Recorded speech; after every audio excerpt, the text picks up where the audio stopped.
Hey guys, my name is Jamie and welcome back to my channel. And today we're going to be doing something a little different. We're going to review some of the medical memes that are floating around online, and I feel like sometimes they're the only things that get me. So we're going to look through some of those together. Patient, why do I need to be on these meds? I feel fine without them. Doctor, you need to take your blood pressure medication or you could have another stroke. Patient doesn't take medication and patient has a stroke now. Pikachu has a stroke.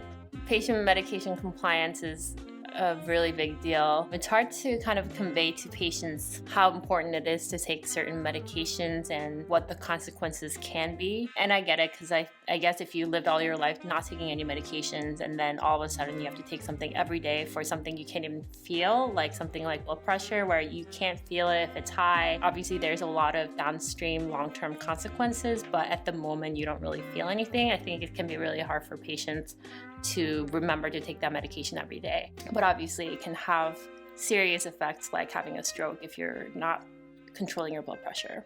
My life sucks, I have nothing to live for. But you do. Who said that? It's true. It's true. No comment. Well, it's sad because I think about quitting every day. I can't say that. Anyway, but I can't because I have all this debt. Patient, female doctor. Is this a nurse?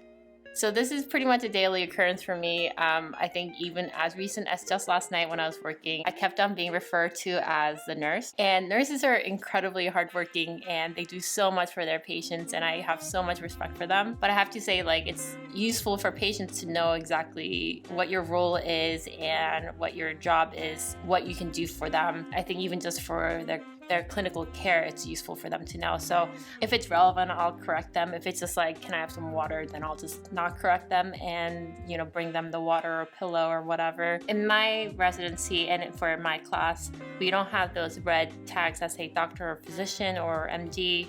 And I also don't wear white coats. A lot of people in the emergency room don't. So I do frequently get mistaken for a nurse. It's whatever. When med student is fresh off their IM rotation and you try to teach him write notes like a surgeon. Why waste time say lot word when when few words do trick? It's so true. When I did my internal medicine rotation, my notes were like a novel, just like their entire health history and like my thoughts on them and like what I was gonna do for them, and like it's like so detailed and so beautiful. But I think when I did my surgery rotation, and even now as an emergency medicine resident, like my notes are super short and it's kind of to the point. It's definitely a lot faster that way. We have other off-service rotators come and work in the emergency room, so we'll have internal medicine residents come and do shifts in the emergency room, and their notes are always so pristine. And I have to say, when I go back and read patients' notes, I don't read the emergency medicine residents' notes. I read like the internal medicine notes, or even sometimes surgery admitting notes are very good. And I don't know if that's because they just have a lot more time when they're admitting patients to write nice notes, but I feel like their notes are so good. And usually I feel like my notes are not great. So definitely something I'm trying to work on to make my notes concise, but also very informative and useful. It really do be like that sometimes. Attending pimp question, medical student. Intern who also doesn't know the answer, but is glad he's not the target right now. Oh, it's so true. So true. Usually when there's a med student, which like in the emergency room, it's the dynamics a little different, but they always get the first question. And if they can't answer, then the intern has to answer the question. And if they don't know the answer, then the second year, and then the third year, and then the fourth year, and so on and so forth it goes. So usually if there's a med student who's really good, then like I'm saved. So how did you transition from med school to residency? I just kept crawling and it kept working. It's true. You know, when I first started intern year, I felt like I knew a little less than maybe like a very good third year med student. And that's because entire fourth year I did nothing, like traveled a bunch. Like I had regressed in my medical knowledge. And then by the time I was an intern, I was somehow expected to do so much more than like a fourth year med student. And I felt like I just didn't know anything. So you just keep doing it until it just comes to you, I guess.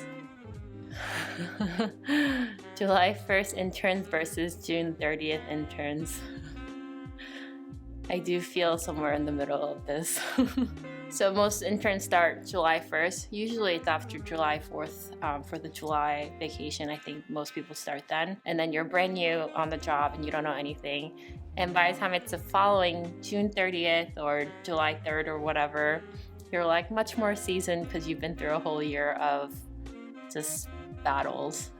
So you're much more seasoned and mature and you have a lot more knowledge. Life as an internal medicine resident. Oh, they won't admit this patient if they're fine. Emergency medicine physician. It's true. Sometimes people don't have a medical reason to come into the hospital, but they're just not safe to discharge and they can't go home or they won't go home. They just want to be in the hospital and then we just admit them. Honestly, at this point in my training as an intern, I more or less do what my senior and attendings tell me to do, because at the end of the day, it's the attending's license that I'm practicing under. At this point, I can use the excuse of saying, well, my attending wants this patient admitted, but I know that's not always a great answer. And I know sometimes my internal medicine colleagues do get angry when it's like kind of a soft call or like a soft admission. But I get it from both ends of the argument, I guess. Medical schools. We have shortage in primary care docs, increased tuition to soul-crushing levels, more students decide to specialize. Med schools. Now, some of the medical schools are not going to free tuition, which I think is great. Schools like NYU and Columbia, but then there are also schools that are becoming more and more expensive, and it obviously pressures students to make them feel like they need to go into a specialty where they earn a lot of money. But there are incentives for people to go into primary care, but I think some of them you have to know beforehand, like before going to med school or when you're applying to medical school, that you have to say that you are interested in doing primary care.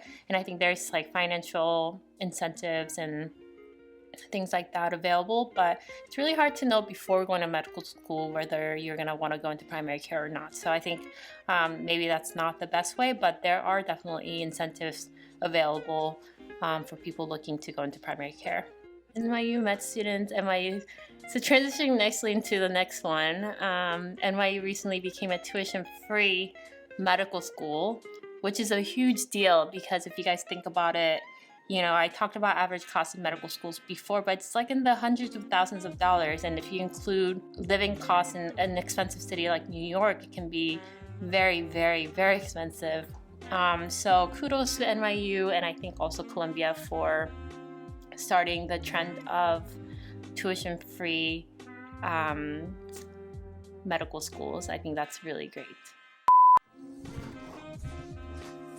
So that's it for today's video, and before I close, I want to thank Skillshare for sponsoring today's video. Let me tell you guys a little bit about Skillshare. Skillshare is an online learning community for creators with more than 25,000 classes in design, business, and more. If you have the premium membership, you can have unlimited access to all the classes, so you can join classes and communities that are just right for you and your goals for 2019. And whether you want to fuel your curiosity, creativity, or even a new career, Skillshare is a perfect place to keep you learning and thriving in 2019. Skillshare is also super affordable, so an annual subscription is less than $10 a month. So join more than 7 million creators learning with Skillshare. If you're one of the first 500 to use the link in the description box, you can get 2 months free trial. For me, I was super interested in taking this class called Draw Your Day with Watercolor and Pen.